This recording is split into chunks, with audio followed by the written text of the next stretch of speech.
University School. But as the college swung away from teacher training, the school was closed in 1976. I retired from the school system, and I'm enjoying retirement here now. Going from a little country town with gravel streets, gravel around the court square, that is, to a progressive, developing, active community.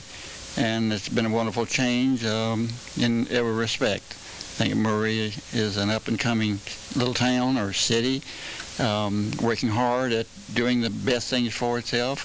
Of course, the university has been a great boon to the economy and the people and the culture of this town. I graduated in 1924, and then I attended Murray State Normal at the beginning in the fall of 1924. I was fairly active in athletics, playing baseball, basketball, and football. In fact, I have 11 letters total, that is in the 4 years that I spent at Murray. We had real good athletic teams for a beginning school, say the new kid on the block. First year that I played football, played football, we won 3, lost 3, tied 3. And in the next year, with the advent of Coach Carlisle Cutchins from Mayfield, we had an undefeated record, winning 6 and losing none. And in the next year, we only lost 2. And in the final year at Murray State, we had an undefeated season again, having a tie game with Southern Illinois from Carbondale, but winning 9 and losing none, and winning the Mississippi Valley Conference Championship in football. I might add that I played on the very first basketball team in Murray's history. That'd be in school year of 1925 and 26. Even beginning with the basketball, we had a winning season, and continued that. I think Coach Carlisle Cutchins coached 17 years basketball at Murray, and had only one losing season. That was just by a single game. So I appreciated the possibility and opportunity of playing in athletics for Murray State, and I think I made also a creditable scholastic record, graduating with a distinction in 1929. I had to lay out 1 year to make a little money to continue my education, and so I graduated in 1929. I taught my first year in a one-room school, and there you were, and the county furnished coal, and that was all the county could furnish. I don't want to leave the impression that they just were mean with us. They could furnish no more than that, and we started in the middle of the summer to use as little coal as we could. I had 14 in there, and you can do a lot of good teaching in a one-room school if it's small. One of the things I'm going to ask you here that you don't have to answer if you don't want to, but for historical purposes, where were you all born, and approximately your age? Born in Marshall County, Elva, E-L-V-A, little town, present time, was then, still is. And then from there moved to Callaway County, Murray. And what year was that you were born? 1906. 1906, uh-huh. I was born right outside Murray in western Callaway County in 1922. I'm 65. Fantastic. As I talk to both of you, one of the greatest pleasures I enjoy in my life is the fact that I still have my father alive, who's in his early 80s, and I can sit and talk with him about the days that he walked to the one-room schoolhouse, and when we come down Highway 71 from Covington to Louisville, he points out on the left-hand side of the road of a house sitting over there, and every time we come by there, he says, "Son, that's where I first went to the school," and walked 5 miles one way to get to school. And sometimes I think that one of the things we want these tapes to do is to impart a little appreciation to the younger generation and to our current citizens that make up our government structure of the importance that groundwork and history is to our development as a nation and to our development as a world. because frankly, if it had not been for people like Mr. Wells and Mrs. Woods and their counterparts, we today would not have the freedoms that we do have in this great land called America. And as I've said as a government teacher many times, and I think you both would agree with this, the freedoms that we abuse, we tend to lose, and the freedoms that we fail to use, we tend to lose. So we all should become involved in our government and our history and helping to educate people about how really good we do have it in America and how it is great to be a free nation and able to speak out on subjects such as we're doing today. John, my name is Robert O. Miller. John, I'm standing in front of the first courthouse ever erected in Callaway County. As you can see from the historical marker erected here, this was the first public building in the Jackson Purchase. It was built in 1823, and the cost of it was $100. I'm sure the audience can see it in the background.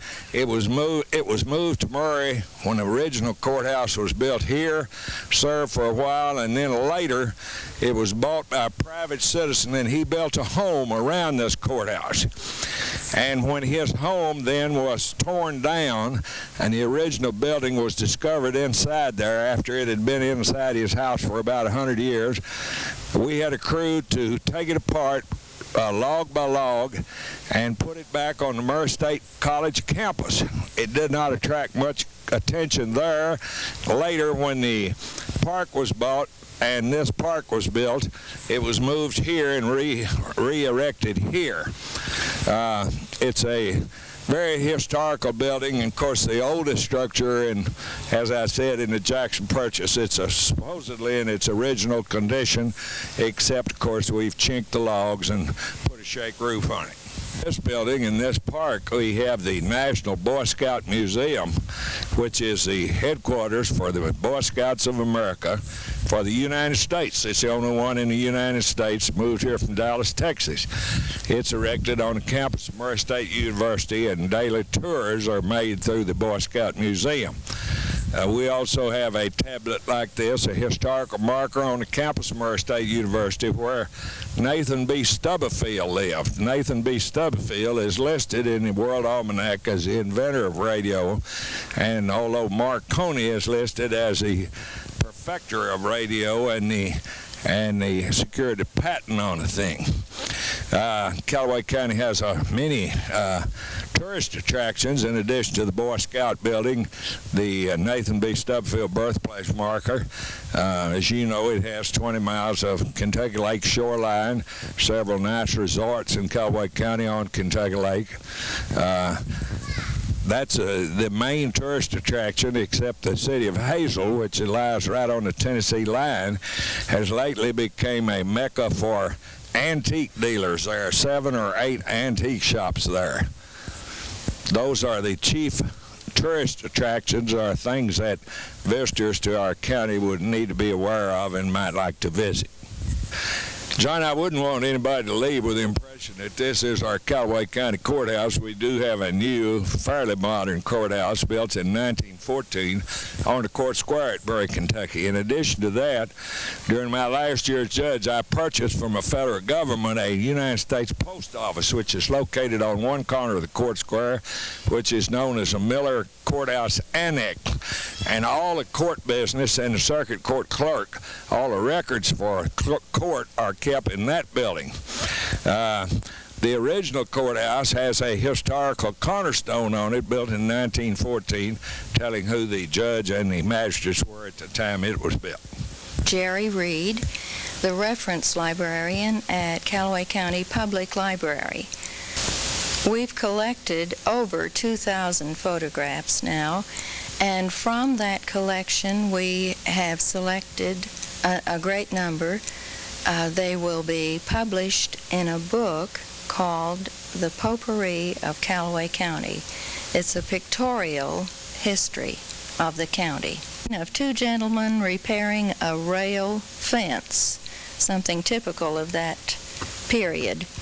The next photograph is a button, a wedding button.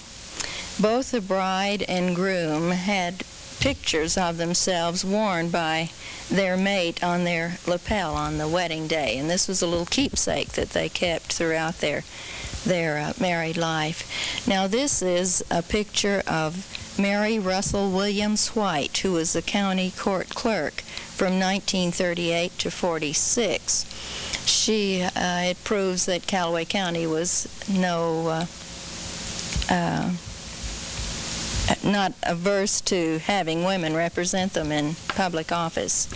Now this one shows Agner's Ferry, when it was a horse-drawn apparatus. The horse walked in a pattern here and caused the wheel to turn, and the wheel caused the ferry to cross the river. These are some early photographs of the Callaway County Court of various years.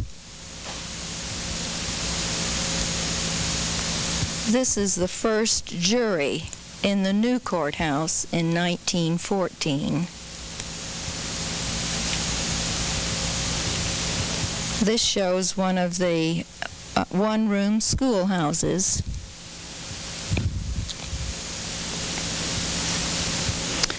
And these are the pupils in that schoolhouse.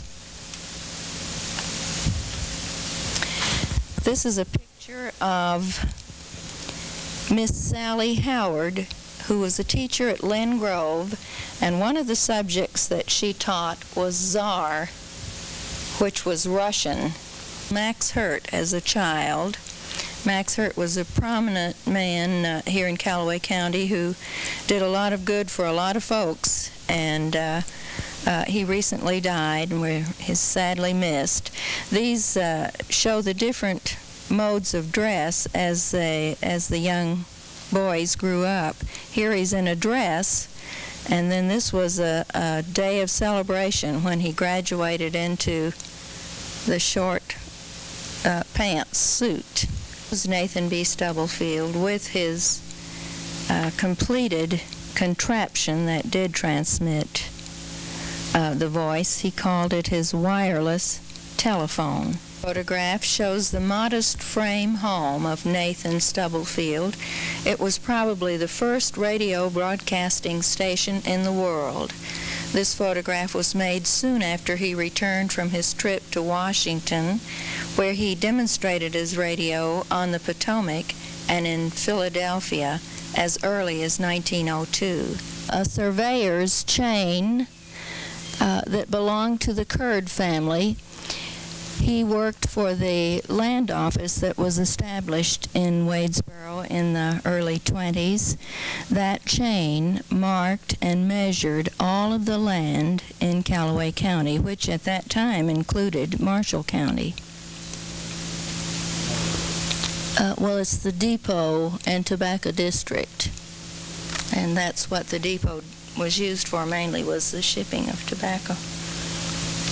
These are a couple of school pictures. The interior of a country store. Can you use any of these? I just happened across them and they seem maybe. The jailhouse I have no details about. It's just an early jail. It's a recent acquisition of the library, but we don't have details about where it was located or the date. This is the stock barn, which belongs to Tom and Sue Farthing. It was built on property which they own in New Concord in 1868. There's the cornerstone incorporated in that building with that date marked on it. The County Public Library volunteers began collecting old photographs and duplicating them 5 years ago. They've worked on their photograph book. It's called A Potpourri of Callaway County. They are selections of something less than 2,000 pictures in it, along with little bits of stories, historical events, and little funny anecdotes are included in it. There'll be over 200 pages in that book, and we're offering it for sale. The after publication price will be $35.